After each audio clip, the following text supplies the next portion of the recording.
So it's been another month, and August has been a bit of a struggle just because a few days after I did the last month's business update, Melbourne, Australia, where I'm at here, went into a stage 4 lockdown, which means a lot of the shops were closed and the firing services was closed for a while as well. They finally managed to have a contactless firing service, which is great. And now I can finally get my stuff fired and get my glaze tests done. So I've got my version 2 back a couple of days ago, and that's why I waited a few more days to do this video. Usually I'll do it right on the first, but I want to have something to show, so at least this month is not completely wasted. So just for a quick look, this is what it looks like. So this is, I'm still not happy with it yet.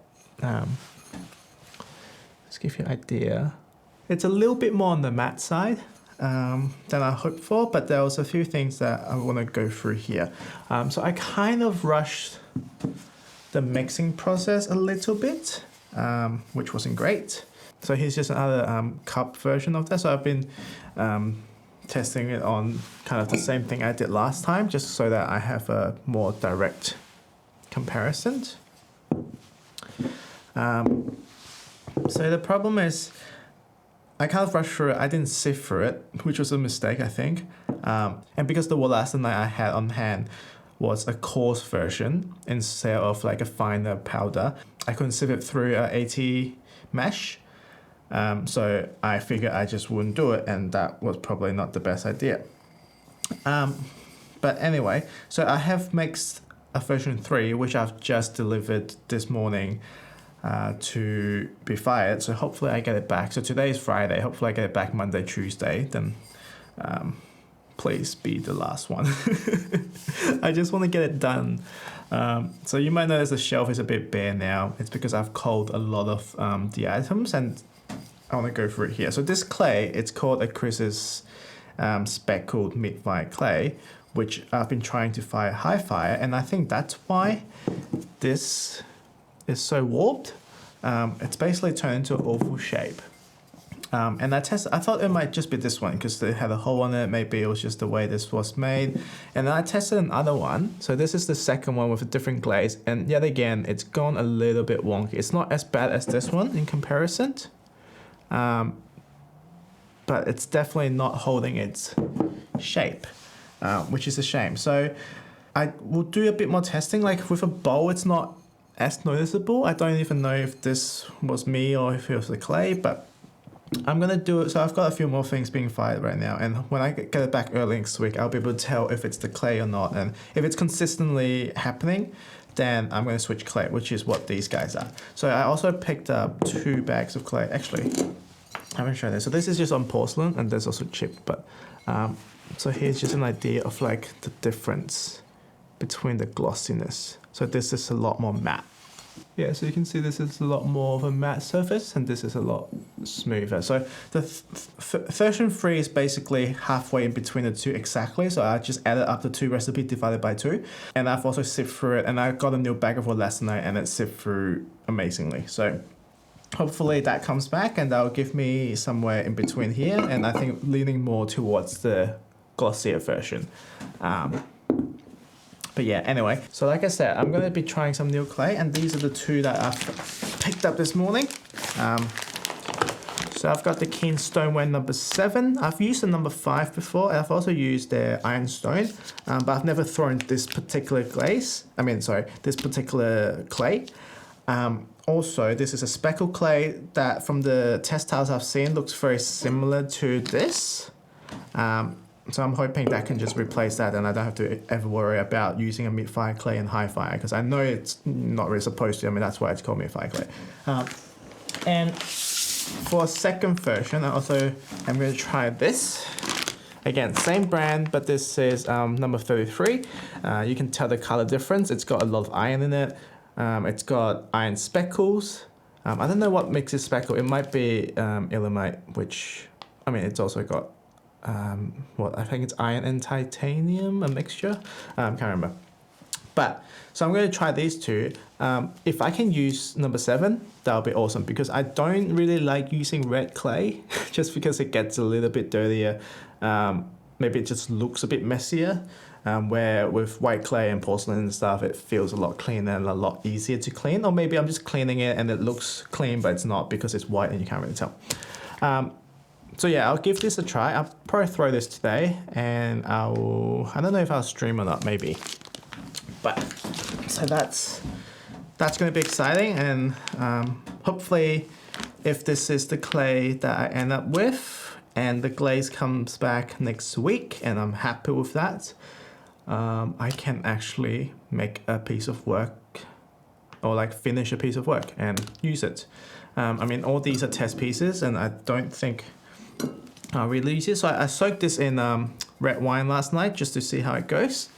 And it actually, I don't know if you can see a little bit of crackling, and it looks like the red wine have seeped through it.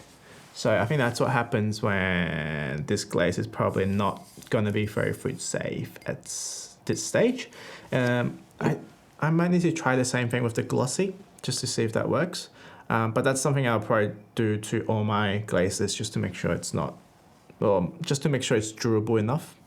There's no point selling functional ware that's gonna crackle like this within that was overnight. So it's technically single use. I guess sometimes if you drink wine and you forget to clean it, and then if you come back to this the next morning, it's kind of disappointing. So I want to avoid that. All right, so that's new things I'm gonna try and test firing. What else? So social media wise, Instagram's going great. The few times that I've been streaming this month has been a really good streaming month. They've kind of gone really big on Reddit mostly, and I think peak amount of audience would be around 8,000, which is amazing, but usually it hovers around a few hundred towards the end, which is good because then you get the people who actually are interested.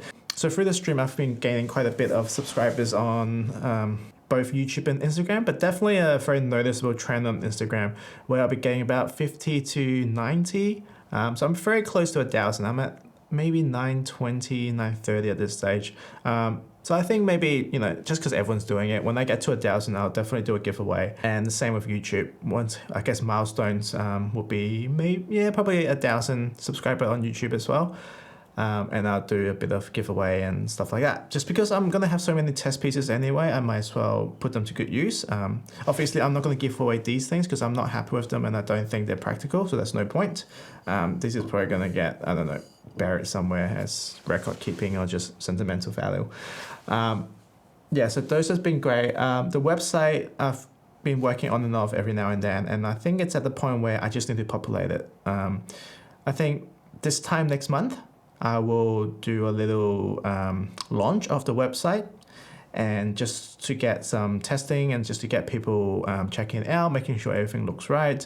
And then 2 weeks from then, it will be kind of around the mid-October. So the 15th will be the day that I'll be selling. So I think if I upload all the stuff between the 1st and the 15th, and then just have it up ready to go, and then on the 15th, just launch it, and we'll see what happens. I still have to decide what to make. But I think, again, it's going to be functional wear for sure. Things like this, definitely. I'll do a whole bunch of cups because they're easy and they're just nice. And bowls, so I've been making a lot of bowls lately. If you saw my last videos, I was learning how to make large bowls, basically. So basically different sizes bowls, and I prefer... so I also have this, but I think this is too shallow. So I'm just going to leave it here for now. And I like this. This is in the old clay, like in the Chris's Smith fire. So hopefully it doesn't warp too much because that would look terrible on a large bowl like this. And also I think something like these would be quite nice. Just something different. You can use this for like cooking, prepping, mixing, stuff like that. So, but they'll have to be a little bit thicker because if they're going to be more of a cooking ware or cookware, then I feel like they need to be a bit more durable than what you eat out of. So I've been practicing a lot of bowls, and I think I'm starting to get the hang of it.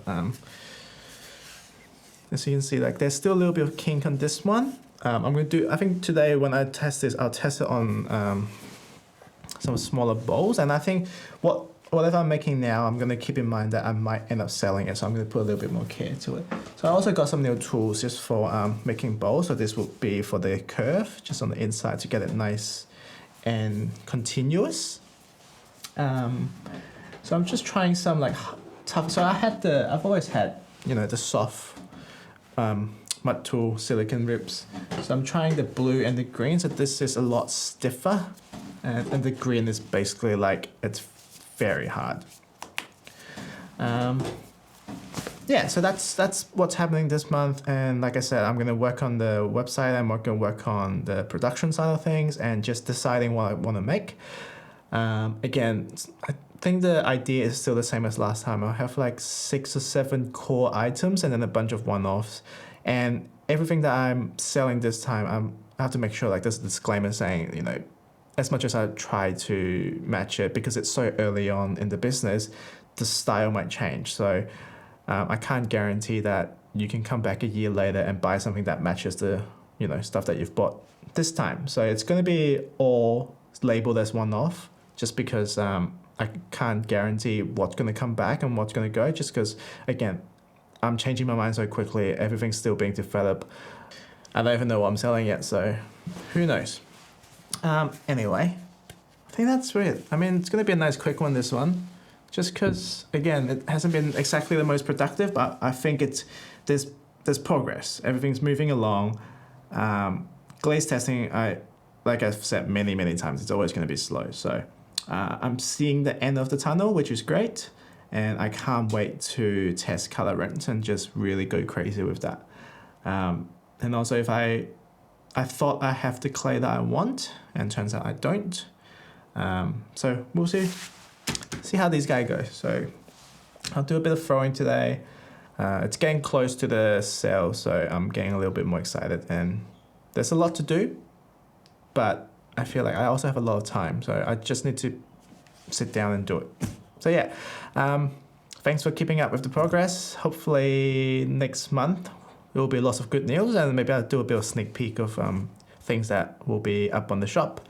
That will be amazing. So see you next month.